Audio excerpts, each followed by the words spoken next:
Hey yo, We King Fight News back at it. And let's talk about it. Deontay Wilder, Anthony Joshua. Why isn't this fight going down? Why isn't Deontay Wilder calling for the Joshua fight next? I'll tell you exactly why. It's E King Fight News. We got more on this. Hey yo, we're back at it. And Deontay Wilder, he's making a fatal mistake in this Joshua situation. He's letting his team talk him out of making the fight in 2019. What did Shelly Finkel say? He said in no particular order, they're going to look at fighting Tyson Fury, Luis Ortiz, and then maybe Anthony Joshua, most likely at the end of a 3-fight run. Now there's two things I don't understand. There's two things I really don't understand when it comes to this issue. So let's talk about it. Alright, man. Now, I'm going to put this on the live stream, so I want to see that feedback coming in. Alright? I'm going to put it live. For all you guys out here, Wilder fans, Joshua fans, Fury fans, what's the toughest fight out there for Deontay Wilder? Tyson Fury, Luis Ortiz, or Anthony Joshua? What's the toughest fight stylistic matchup?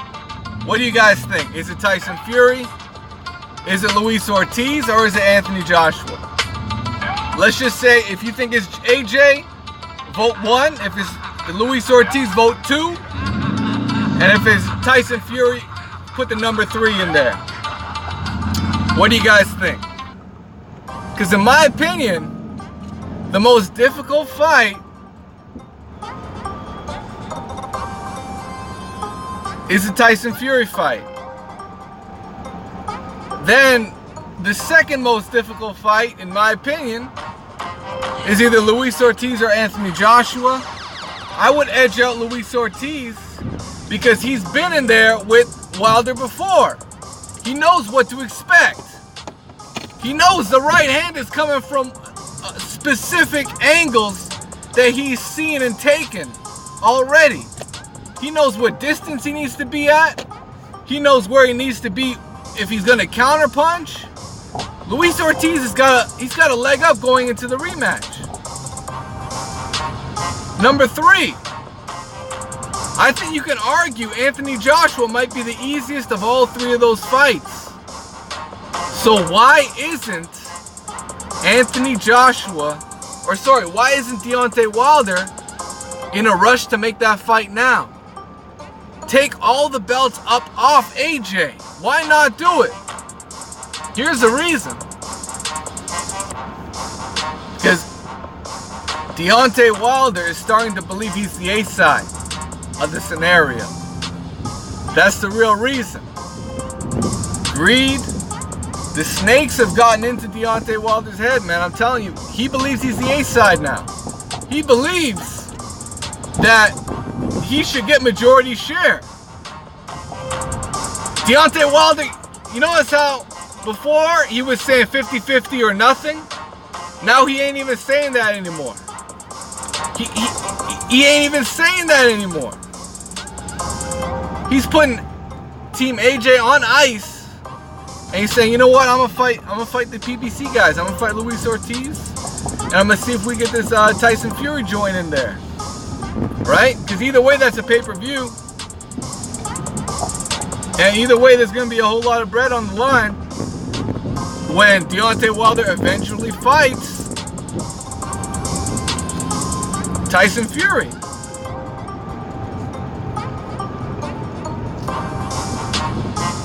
But you know what? Anthony Joshua has also made a mistake. He's ran out of opponents. I mean, who's really there for him to fight next? I mean, to be honest, he's fighting a guy from PBC right now. He's fighting a late replacement and Andy Ruiz that was poached from the PBC. Is the Dillian White fight still marketable? Yeah, in the UK. UK only. Do I think we're going to see that after Andy Ruiz? There's a possibility that fight happens next, even though AJ really doesn't want no smoke with Dillian White.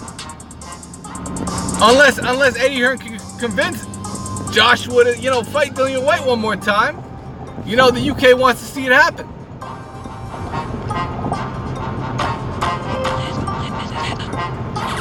But realistically, this fight ain't gonna go down. Eddie Hearn's not gonna allow Anthony Joshua to take a 40-45%. Nah, man. AJ he ain't gonna go from A side to no side. He ain't go from A side to B side. The guy's got 3 belts. At the end of the day,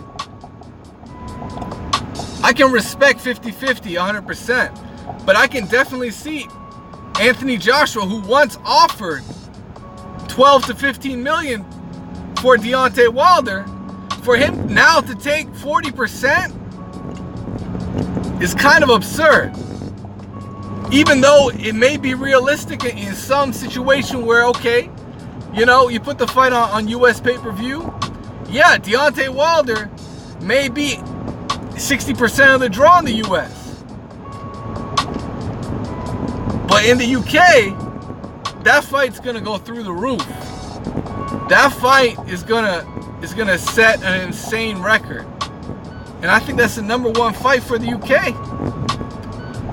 And we all know Deontay Wilder, even though he fights on Sky Sports, we really don't see the numbers that he pulls in. Right? And you have to give AJ credit for the revenue that would happen, you know, in other countries and in the UK.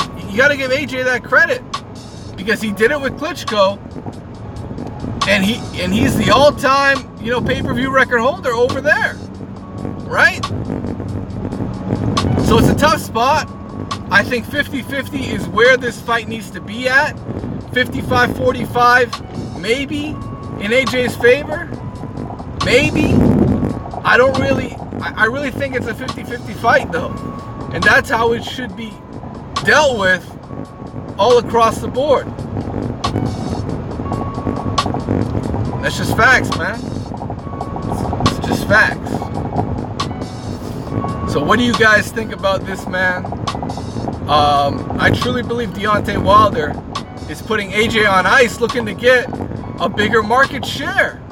He's looking to get a bigger slice of the pie. And I think it's kind of it's really disingenuous if he ain't gonna come out here and say that's what it's all about. You know, he said at the Jim Gray interview that, you know what, he's looking for the most money and all this extra shit, and we got to be patient. Oh, good things come to those who wait. Yo, Deontay, man, we've been waiting out here for this fight. We've been riding with you and waiting out here for this fight. And for him to put the fight on ice is kind of, it's not a good look, man. That shit ain't a good look, because you know what? Luis Ortiz can come back out here and hit you with something you ain't never seen before, man. Don't ever doubt that, man. Luis Ortiz can take your head off just as easily as you took Dominic Brazil's head off. And to me, those are the facts of the matter. Tyson Fury can come in here, you know, turn back the clock and do what he did in the first fight. You know, why are you taking the hardest fights first when AJ is desperate to make the fight happen? You can get your 50% right now and make that shit happen in December. You can get it right now and break all the records for heavyweight boxing. Why not get it in? You know, I don't like to see these dudes, man, you know, have everything lined up for themselves You know, he brought his market share up, but now he's getting too greedy. This dude gonna end up like Bitcoin and shit, man. It's gonna go up tenfold, and then it's gonna drop all of a sudden. Y'all ain't gonna see it coming. Someone's gonna lose if someone's gonna lose, man. At the end of the day, my main prediction on this fight is someone's gonna lose before it happens. Someone's gonna lose, and the market value is gonna drop all the way, because it's a difference when you got 2 undefeated fighters, 4 undisputed. Now you're gonna have one guy with the L. He's gotta go have a rematch and reclaim his titles and shit, and this shit ain't gonna work out the way you want it to, man. Anthony Joshua might lose, or Deontay Wilder might lose at the end of the day. At the end of the day. So it is what it is, man. King Fight News. Let me know what you guys think. Smash the like button and subscribe to the channel if you haven't already, man. We keep it 100 over here, man. Point blank and period. Let me know what you guys think. And we're out. And by the way, we got the PayPal link in the description. So hit me up on PayPal and let me know what you guys think. Obviously support the channel if you have the means to do so. But for now, we're out, man. Peace.